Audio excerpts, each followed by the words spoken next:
তো এমন কি স্বার্থপর এরকম হওয়া হয় যে দিনটাও দুনিয়ার জন্য করে, দিনটাও দুনিয়ার জন্য করে। মাঝে মাঝে দেখি, রাগ হয়ে যাবেন বলবো, কিছু লোক দেখবেন শুধু জুমার দিন আসে, কিন্তু এরম বাপচক্কর লয়ে আসে, বইনা ঠইনা কাপড় চোপড় পারফিউম সারফিউম লাগাইয়া আইসা এলাকার সম্ভ্রান্ত লোক এমন ভাব লয়ে আসে মনে হয় আজকে আল্লাহরে নামে আলাইব, নাইলে আবাদত করে আল্লাহরে চাঙ্গে উঠে দিব। চাং বোঝেন তো, ডাকায়া শব্দ, আপনারা নাও বুঝতে পারেন। আল্লাহরে উপরে উঠে দিব। আবার দেখবেন তসবি একটা রাস্তা দিয়ে চোখতে চোখতে আইতেছে, এটা এই জন্য যে ওর স্বার্থ, এটার থেকে রিয়া পয়দা হয়। রিয়া কি? রিয়া বুঝেন? রিয়া পয়দা হয়, ওজব পয়দা হয়, এগুলো সব আরবি শব্দ। সোমা পয়দা হয় আগ্রাস থেকে, গরজওয়ালা, স্বার্থপর যখন। এটাও জীবনের রোগ, এটা মানুষকে ফতুর বানায় দেয়। অথচ হাদিসে আছে, হাদিসে আছে। কালকে রাত্রে আমি পড়তেছিলাম। আপনি বলবেন আপনি আবার পড়ার সময় পান কোন সময়? না পাই, আলহামদুলিল্লাহ। এটা অভ্যাস, না করলে ভালো লাগে না। যদিও ওলামা তোলাবা আছে এখানে, এদের পড়ার অভ্যাস নাই। আমাদের পড়ার অভ্যাস আছে, যদিও ঝগড়া ডেলি হয়। ঝগড়া ডেলি হয়। আমি কালকে রাত্রে 3টায় ঢুকছি বাসায়। কয়টায়? আজকেও কয়টায় ঢুকবো জানি না, কিন্তু তারপরও 1-8 ঘন্টা পড়তে ভালো লাগে, মজা লাগে। কালকে রাত্রেই পড়ছিলাম। আল্লাহ রসুল গ্যারান্টি দিতেছেন যে মুসলমানের প্রয়োজন মিটাবে ফালাহুল জান্নাহ, তাকে আমি জান্নাতের গ্যারান্টি দিলাম। আপনি ফাইল নিয়ে অফিসে গেছেন, আপনার লিগেল ফাইল, ঠিক না? ও যদি আপনার প্রয়োজনটা মিটাইয়া দিত এই কথা মনে করা যে আল্লাহ রসুল জান্নাতের ওয়াদা করছে, তাহলে ও ডেলি জান্নাত কতটি কামাইতো। কিন্তু ও আগ্রাসওয়ালা, কি স্বার্থপর। তো ফাইলের ভিতরে আকাশের যত তারা ওনাদের এত দ্বারা, নামটা বললাম না, ঠিক আছে? আকাশের যত তারা ওনাদের অত দ্বারা, দ্বারা বাড়ি করে করবো আপনাকে না, রাখেন। স্বার্থপর। অথচ কালকে রাত্রে আমি পড়তেছিলাম, কালকে রাত্রে, এখনো বের করে দেখাইতে পারি, যাবে আছে ওই কিতাব, মোবাইলে লোড করা আছে, পড়তেছিলাম। যে মুসলমানের প্রয়োজনকে মিটায়া দিবে আল্লাহর জন্য, আল্লাহর রসুল বলছে ফালাহুল জান্নাহ, আমি তার জান্নাতের দায়িত্ব নিলাম।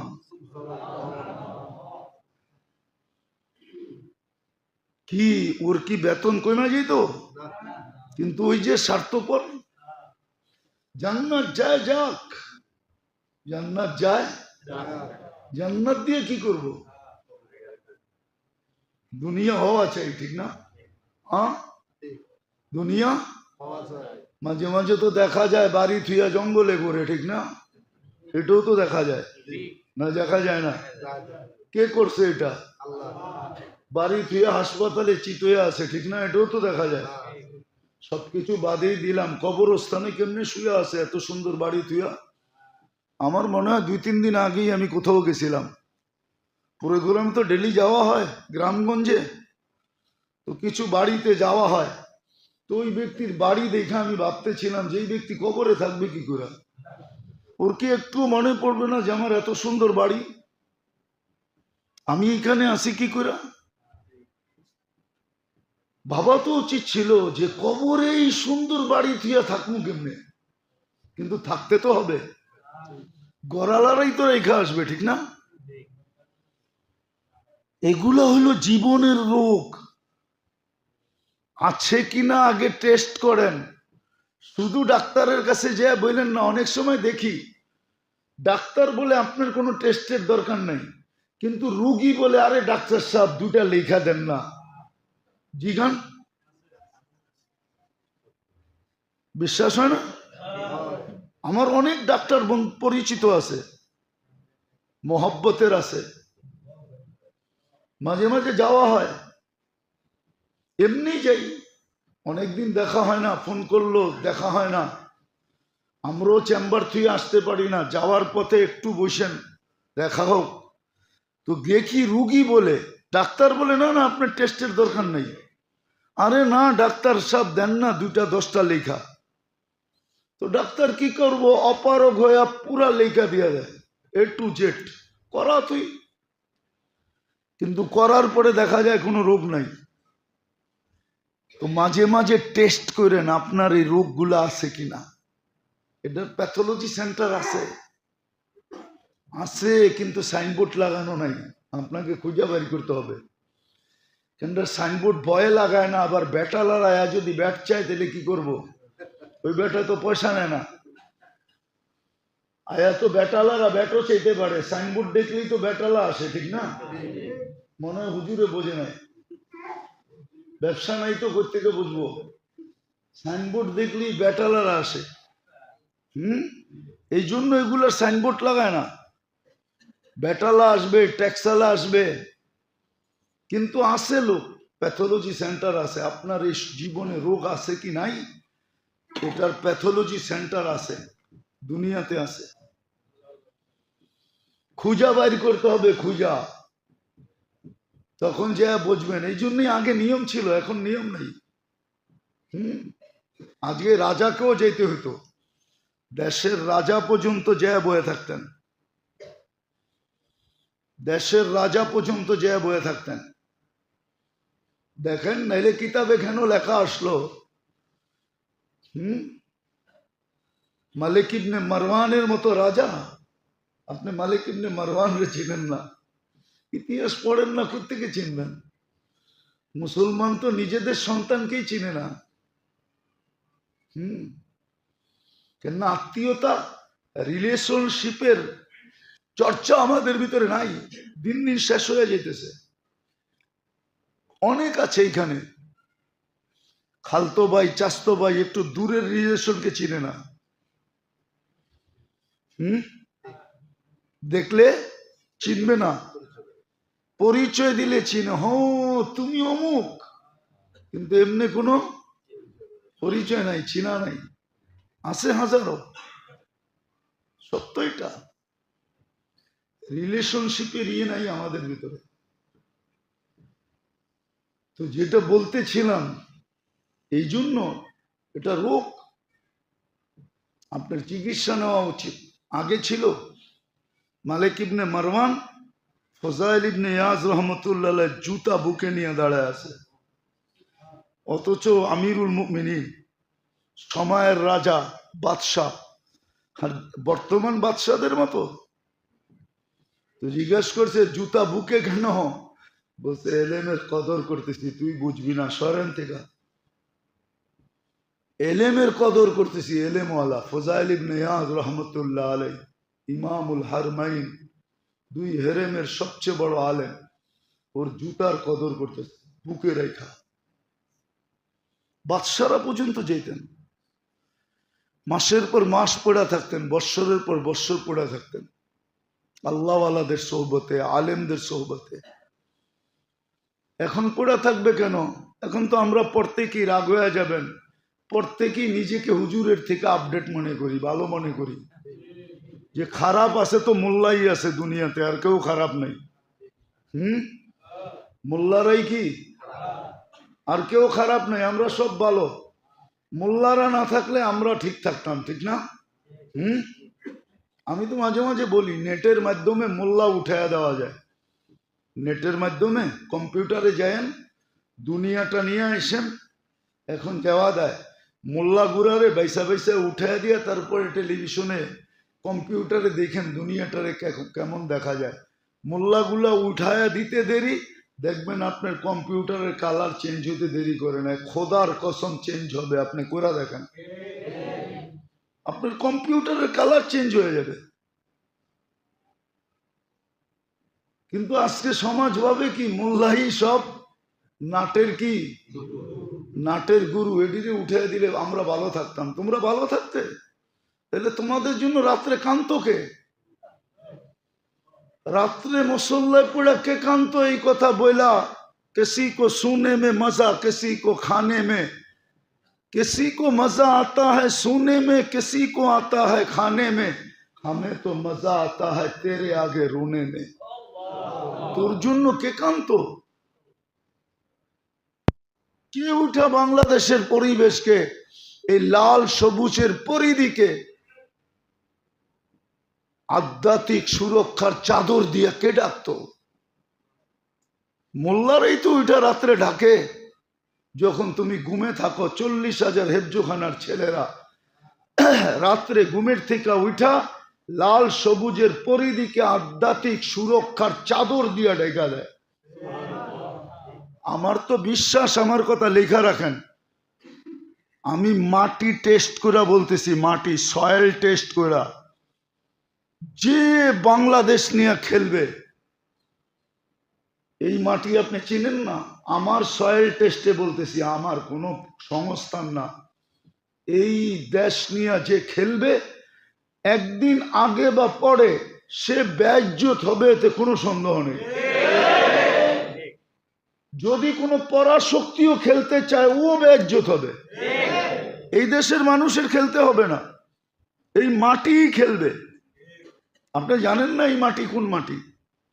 আপনি আমার মতো ইতিহাস পড়েন না, পড়লে আপনি আমার কথা একমত হইতেন। আমি ইতিহাস পড়া বলতেছি, পড়া, কেননা পড়াই আমার নেশা। আমার বেশি কিছু নেশা নাই। খাওয়া আমার নেশা না, পান আমার নেশা না, পান করা আমার নেশা না। হ্যাঁ, আরেকটা আছে, পান খাওয়া নেশা আর পড়া নেশা, এই দুটা ছাড়া কোনো নেশা নাই। আমি সয়েল টেস্ট করে বলতেছি, এই মাটি নিয়ে কোনো পরা শক্তিও যদি খেলে তো বেইজ্জত হবে। লেখা রাখেন আপনি, আমি নাও থাকতে পারি, আপনি দেখবেন ও বেইজ্জত হবে। আপনি চেনেন না বাংলাদেশের মাটি কোন মাটি? আপনি কোন মাটিতে জন্ম নিয়েছেন এটা আপনি জানেন না। আপনি রাত্রের আকাশ দেখেন তো না, ঘুমায়া থাকেন, নাহলে টেলিভিশন দেখেন, ছাদে ওঠেন। আমরা সারা রাত্র রাস্তায় থাকি, আমরা মাঝে মাঝে আকাশ দেখি। বেশিরভাগ সময় রাত্রে ল্যান্ডিং হয় বাংলাদেশে। বিদেশে যখন যাই তো রাত্রে আসি। প্লেনে তো বৎসরে 200-100 বার চড়া হয়, তো আমরা আকাশ দেখি যে বাংলাদেশের আকাশের কালার কি। এই মাটি বড় খতরনাক মাটি। এই জন্য কেউ যদি খেলতো, ওর বিবেক বুদ্ধি থাকলে ও খেলতো, ঠিক মতো খেলতো, উল্টাপাল্টা খেলতো না। এই মাটি বড় খতরনাক মাটি, মানুষের খেলতে হবে না। তো যেটা বুঝাইতেছিলাম, এটা হলো লোক স্বার্থপর হওয়া, এটা হলো জিন্দেগির রোগ। আরো 2-1টা রয়ে গেছে, বাঁচলে আবার শোনাবো নে। চিকিৎসা নেন, টেস্ট করেন আপনার ভিতরে আছে কিনা, বৈশা বৈশা ভাবেন, নিজে নিজে ভাবেন, নিজে নিজে চিন্তা করেন যে এই রোগগুলো আমার আছে কিনা। নিজে নিজে ভাবেন। আপনি যদি নিজে নিজে ভাবেন তো আল্লাহ আপনাকে শুধরায়া দিবে, বুঝায়া দিবে, আল্লাহ জানায়া দিবে। আছে না? না নাই? আমরা সবাই স্বার্থপর, কিন্তু স্বার্থটা ফিট হওয়া দরকার ছিল এক জায়গায়, ফিট হয়ে গেছে আরেক জায়গায়। আখেরাতের ব্যাপারে যদি স্বার্থপর হইতো, স্বার্থপর বুঝেন তো, স্বার্থ ছাড়া কিছু করে না, লাভ ছাড়া কিছু করে না, স্বার্থ ছাড়া কিছু করে না। স্বার্থ থাকলে করে, নিঃস্বার্থ কিছু করে না। কিন্তু এটা হওয়া দরকার ছিল আখেরাতের জন্য। কামল ছোট থেকে ছোট, ওইটাও সামনে আসলে ছাড়ার কথা ছিল না। বড়টা তো করেই খুঁজা খুঁজা ছোটটাও করে জিজ্ঞাসা যদি করে এই ক্ষুদ্রটা করলা কেন, তো উদাহরণ দিই হাদিস থেকে, খানা পড়ে গেছে ওটা তুলা খেতেছে, জিজ্ঞাসা করছে আমিরুল মুমিনিন, সব তো বিভিন্ন দেশের ডেলিগেট, কেউ রুম থেকে আসছে, কেউ পারস্য থেকে আসছে, সব বিভিন্ন দেশের সরকারি ডেলিগেট, বড় বড় সম্মানী লোক, আপনি এই মুহূর্তে নাটকায় খেলেও তো পারতেন, অন্য মুহূর্তে খেতেন। তো বলছে আখেরাতের স্বার্থ আছে, আউত্রুকু সুন্নাত হাবিবি লিহা উলাইল হুমাকা, আহম্মদদের জন্য আল্লাহ রসুলের সুন্নত ছেড়ে দিব। ওনার জীবনের একটা আজীব কাহিনী আছে। বাইতুল মুকাদ্দাস যখন মুসলমান জয় করেন, তো ইহুদিদের একটা অনুরোধ ছিল যে আমরা চাবি ওই পর্যন্ত দিব না যতক্ষণ আমিরুল মুমিনিন না আসবে। দেশ নিয়ে গেছো নিয়ে যাও, বাইতুল মুকাদ্দাসের চাবি দিব না। কেন আমাদের কিতাবে লেখা আছে যার হাতে চাবি যাবে তার পুরা সবকিছু আমাদের কিতাবে লেখা আছে, আমরা মিলায়া দেখবো এই ব্যক্তি সেই ব্যক্তি কিনা। এর আগে চাবি দিব না, জান দিয়া দিব, চাবি দিব না। তো উনি যখন চিঠি পায় রওনা হইলেন আর শামের সীমান্তে ঢুকলেন, শামের সীমান্তের কাছে পৌঁছলেন, তো রাত্র হয়ে গেল, ওইখানেই উনি অবস্থান নিলেন। কিন্তু সারা রাত্র বৃষ্টি ছিল, সকালবেলা পালা ছিল উনি উটের রশি টানবেন, আর ওনার খাদেম বা গোলাম কৃতদাস উটের উপরে চড়বে। এইভাবেই সফর চলতেছিল, যে কিছু পথ আমি উপরে থাকবো তুমি রশি টানবে, কিছু পথ আমি রশি টানবো তুমি উপরে থাকবে। কর্মচারী দেখা, হায় হায় হায়, কর্মচারী দেখা যে কর্মচারী, কর্মচারী দেখা যে চাকর, এটা বাবা ঠিক না। এটাও আখলাকের ভিতরে পড়ে, চরিত্র খারাপের ভিতরে পড়ে। কর্মচারী দেখা যে চাকর, এটা বাবা ঠিক না, এটা বাবা ভুল। এই জন্য বহুত মানুষ আছে, আপনাকে আমি চোখে আঙ্গুল দিয়ে দেখাইতে পারবো, যারা এটা ভাবতো ওদের জেনারেশন এখন মানুষের জুতার কাছে বসে থাকে। দেখাবো দুই চারটা, দুই চার না, দুই চার ডজন না, দুই চার শনা, দুই চার হাজার দেখানো যায়, বিশ্বাস হয় না? এক যুগে আমাদের দেশে জমিদারি প্রথা ছিল, জমিদার প্রজাদেরকে চাকর মনে করত। বাংলাদেশের সমস্ত জমিদার ফ্যামিলি খোঁজেন, অধিকাংশের সন্তান দেখবেন মানুষের চামচামি করে, চামচামি চামচ হিসাবে পিচ পিচ ঘুরে। ওইটার কুফল, ওই যে বাপদাদা মানুষকে চাকর ভাবত, যদিও কবর থেকে দেখে, কিন্তু প্রতি উত্তর করার ক্ষমতা নেই। আজকে ওর জেনারেশন চাকর। ও যদি মানুষকে চাকর না ভাবত, এই জন্য আল্লাহ রসুল যাওয়ার সময় চিৎকার দিছেন দুটা জিনিসের কথা বলে, আসসালাহ ওয়া মা মালাকাত আইমানুকুম, তোমাদের অধীনস্থদের খবর নিও। অধীনস্থ আল্লাহ বানাইছে বিদায় ওকে চাকর পাইব না। আজকে আমাদের বিত্তশালীদের স্বভাব এটা, কর্মচারীরা চাকর ভাবে, চাকর, এটা আমার চাকর। চাকরি করে বিদায়, চাকর বাবা ঠিক না। তো যেটা বুঝাইতেছিলাম, সর্বশেষ তারপরে যে রোগ হয় সেটা হলো স্বার্থ। তো ওমর রাদিয়াল্লাহু তাআলা আনহু ঢুকতেছিলেন, তো আবু উবায়দা রাদিয়াল্লাহু তাআলা আনহু মিশর স্বাধীন করছেন, আরে শাম স্বাধীন করছেন উনি, আবু উবায়দা রাদিয়াল্লাহু তাআলা আনহু, উনি সেনাপতি ছিলেন। আর ওই যুগে সম্ভ্রান্ত লোকেরা সব শামে বাস করত, এখনো আছে, প্রত্যেক দেশের কিছু এরিয়া আছে যেখানে সম্ভ্রান্ত লোকেরা থাকে। অন্যদের ওইখানে থাকা অ্যাবিলিটিও হয় না, আবার ওনারা পছন্দও করেন না যে অন্য লোক থাকুক। তো সম্ভ্রান্ত লোকেরা থাকে, যেমন গুলশান, বনানী, ধানমন্ডি, বাড়িদালা, মিন্টু রুট,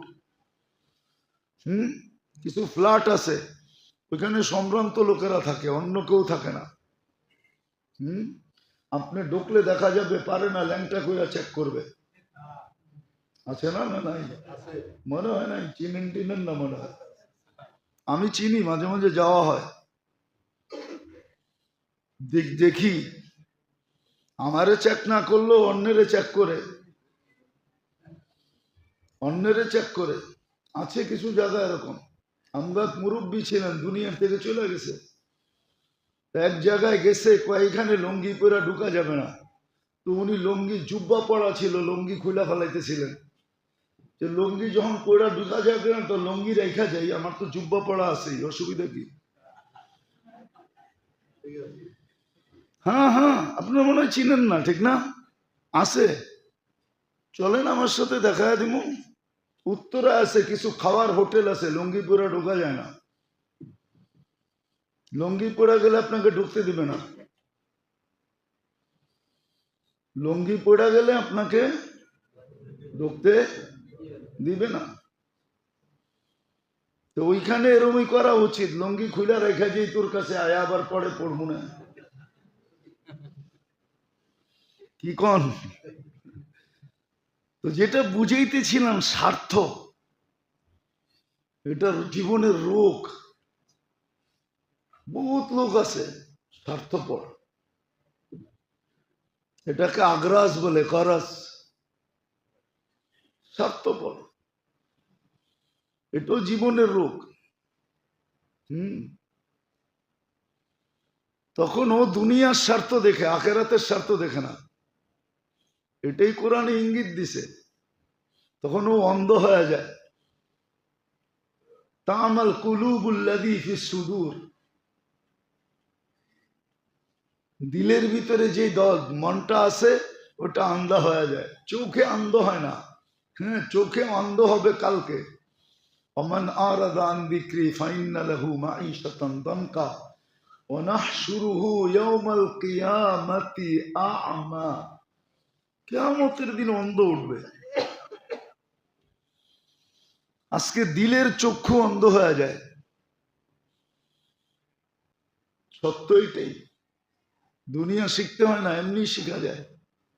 বহুত পাবলিক আছে দুনিয়ায়, আমি চোখে আঙ্গুল দিয়ে দেখাইতে পারবো।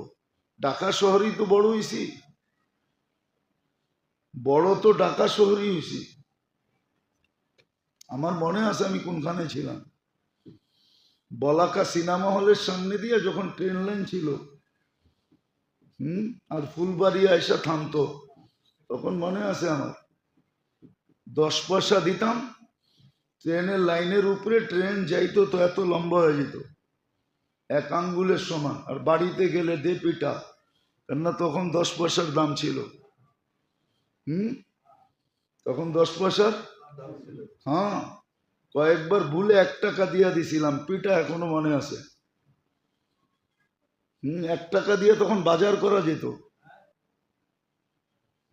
দেখছেন কিনা জানি না, বলাকা সিনেমা হলের সামনে দিয়ে রেল লাইন, তখন আমরা নীলক্ষেতে থাকতাম, নীলক্ষেত কোয়ার্টারে,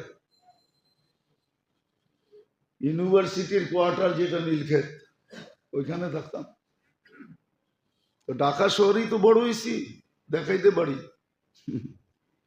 দুনিয়া এমনি বুঝা যায় মানুষ, এটার জন্য বেশি শিক্ষা দীক্ষা লাগে না।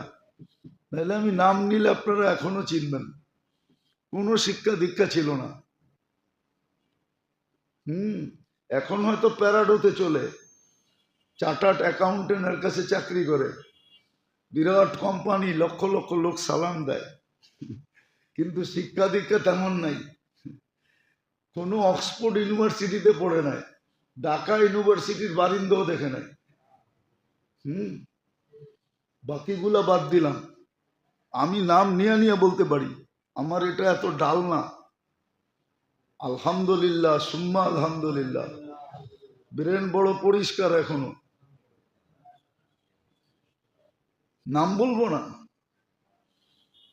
কিন্তু দিস আসল যে শিক্ষা ওইটা শিখতে হয়। জাহালাতের রোগ, এটাকে অজ্ঞতা বলে, জাহালত বলে। এই জন্যই শিখতে বলছিল, আসল শিক্ষা শিখো। কয়টা শিখতে হবে এটাও বলে দিছিলেন, এটার উপরে কিতাব আছে, এই কয়টা শিখো। তারপরে যেটা হয় এটা হলো গাফলত, উদাসীন থাকা, সারাদিন আল্লাহকে ভুলা বসা থাকা। কি বলবো একটা, না রাগ হয়ে যাবেন? সারাদিন বাইরে থাকলেন, ঘরে যদি সারাদিনে একবার হ্যালো না করলেন, আর রাত্রে যখন ঘরে ফিরলেন কি লাগেনি? সারাদিন কই আসিলা, ঠিক না? কার লগে কাটাইছ? এখন তো আর আমারে হ্যালো করার দরকার হয় না, রাস্তাঘাটে থাকো কতজনকে দেখা যায়, ঠিক না? কি মনে হয় বোঝেন নাই? হ্যাঁ হ্যাঁ, তো সারাদিন আল্লাহটা ভোগ করেন, একবারও তো আল্লাহ বলি না, একবারও তো আল্লাহকে হ্যালো কই না, এটার নাম গাফলত। সারাদিন ভোগ করি কারটা? মনে হয় আগেরটা বুঝাইতে পারি না। সারাদিন ঘরে হ্যালো করেন না, ঠিক না? আবার পরে কি শরীর পর্যন্ত সুঙ্গা দেখে, শরীর যে অন্য কোনো ঘেরান আসে কিনা, না সঙ্গে না। মনে হয় বুঝাইতে পারি না। যদি এইটা হয় তো সারাদিন ভোগ করেন কারটা? হ্যাঁ, আল্লাহকে তো একবারও হ্যালো বলে না, আল্লাহ ডাকে না, এটার নাম গাফলত, এটা রোগ, এটাও জীবনের রোগ। এটার থেকে অনেক কিছু তৈরি হয়, অনেক কিছু তৈরি হয় গাফলত থেকে। এই জন্য বলছে এটার থেকে চিকিৎসা করো, যেন দিনে অনেকবার, কয়েকবার, শতবার যেন তুমি আল্লাহকে হ্যালো বলো, হ্যালো বলো তুমি। বলে তারপরে রোগ যেটা হয়, তারপরে রোগ যেটা হয় এটা হলো আখলাক। আখলাকের দুর্বলতা হয়, আখলাক থাকে না, চরিত্র বলতে কিছু থাকে না। আর চরিত্র যখন খারাপ হয়, কাহিনী মনে উঠছে সত্য, এই জন্য বলতেছি, নাহলে বলতাম না। বাগদাদে বলে একবার আছে না আমাদের দেশে, পাগল মহিলা থাকে রাস্তাঘাটে, হ্যাঁ, বলে এ বলে প্রেগনেন্ট হয়ে গেছে। তো বাদশাহ প্রশ্ন করছে যে এটা করলো কে, বাহির করো, কে করলো? তো গোয়েন্দা খুঁজতে খুঁজতে খুঁজতে খুঁজতে একদিন দেখতেছে এক ব্যক্তি, আগের যুগে তো কালি বানাইতে হইতো, আমরাও কালি বানাইতাম, কলমে ভরতে হইতো অথবা চুবায় চুবায় লিখতে হইতো, ঠিক না? আমরাও কালি বানাইতাম ছোটবেলা, অথবা দোয়াত কিনতে পাওয়া যেত, নাম ভুলে গেছি, কি কোম্পানি জানি ছিল, 2-3টা কোম্পানি ছিল, কালি খুব ভালো ছিল, ঠিক না? ওটার ভিতরে হয়তো বইরা নাইলে চুবায়া লিখতাম, মনে আছে? তো দেখতেছে বৃষ্টি হয়েছে, ড্রেনের পানি দিয়া কালি বানাইতেছে, তো ওরে ধরে নিয়ে গেছে পুলিশ। বলছে ওর রুচি খারাপ, ওই এই কাজ করতে পারে, নাহলে কেউ করতে পারে না। বলে যখন ওর কাছ থেকে জেরা করছে, পিটাইছে, তো ও স্বীকার গেছে, হ্যাঁ আমিই করছি। তো মানুষের চরিত্র যখন নষ্ট হয়, এটাও রোগ, এটাও এটাও এটাও রোগ, এটাও রোগ, চরিত্র নষ্ট হয়ে যাওয়া, এটাও রোগ, এটাও কি বিরাট বড় রোগ। বিরাট বড় রোগ হয়, বিরাট বড় রোগ। এটা দ্বারা সব অতিষ্ঠ হয়ে যায়, সব। চরিত্র যখন খারাপ হয় তখন কি করে? সমাজ অতিষ্ঠ হয়, সমাজ। এটাও জীবনের রোগ, চরিত্র খারাপ হয়ে যাওয়া, আখলাক নষ্ট হয়ে যাওয়া। আর আখলাক যখন সুন্দর হয়, হায় হায় হায়, আখলাক যখন সুন্দর হয় তখন গ্রান যেরকম মানুষকে বাগানের দিকে টাইনা নিয়ে আসে, ফুলের গ্রান কিন্তু মানুষকে ফুলের কাছে নিয়ে আসে, ফুলের গ্রান। মানুষকে কি করে, কোথায় টানে? বাগানের দিকে, ফুলের কাছে টাইনা নিয়ে আসে, ঠিক না? আখলাক যখন সুন্দর হয় তো মানুষকে ওর দিকে টাইনা নিয়ে আসে। সত্য এটা। আর আখলাক বড় উঁচা, ওয়েট অনেক বেশি। দুনিয়ায় সবচেয়ে ওয়েটওয়ালা কি জিনিস জানেন? লোহায় ওজন বেশি না সীসায় ওজন বেশি? কোন জিনিসে ওজন বেশি জানেন? পারতে ওজন বেশি। সবচেয়ে ওজন বেশি কিসে? পারতে ওজন বেশি। লোহার চেয়ে ওজন বেশি, সীসার চেয়ে ওজন বেশি। পারত চেনেন? পারতে কি ওজন বেশি। সমস্ত আমলের ভিতরে আখলাকের ওজন বেশি। যার আমল নামায় আখলাক যদি একটাও থাকে, যদিও আখলাকের শাখা প্রশাখা 360টা, একটাও যদি কার আমল নামায় থাকে, তাহলে ওই আমল নামা একটাই ঝুকানের জন্য যথেষ্ট। অপর সাইডে গুনাহ যত থাকুক, এক আখলাকে পাল্লা ঝুঁকায় দিবে। আখলাক বড় ওয়েটালা, বড় ওজনদার, বড় ওজনদার। আর আখলাকের পরিচয় আছে, আখলাক আলাকে। তো বললাম যে আখলাক না থাকা, চরিত্র নষ্ট হওয়া, এটাও জীবনের রোগ। চরিত্র নষ্ট হওয়া এটা জীবনের রোগ, জীবনের রোগ। তারপরে যেটা, সেটা হলো স্বার্থপর হওয়া, জীবনের লোক স্বার্থপর।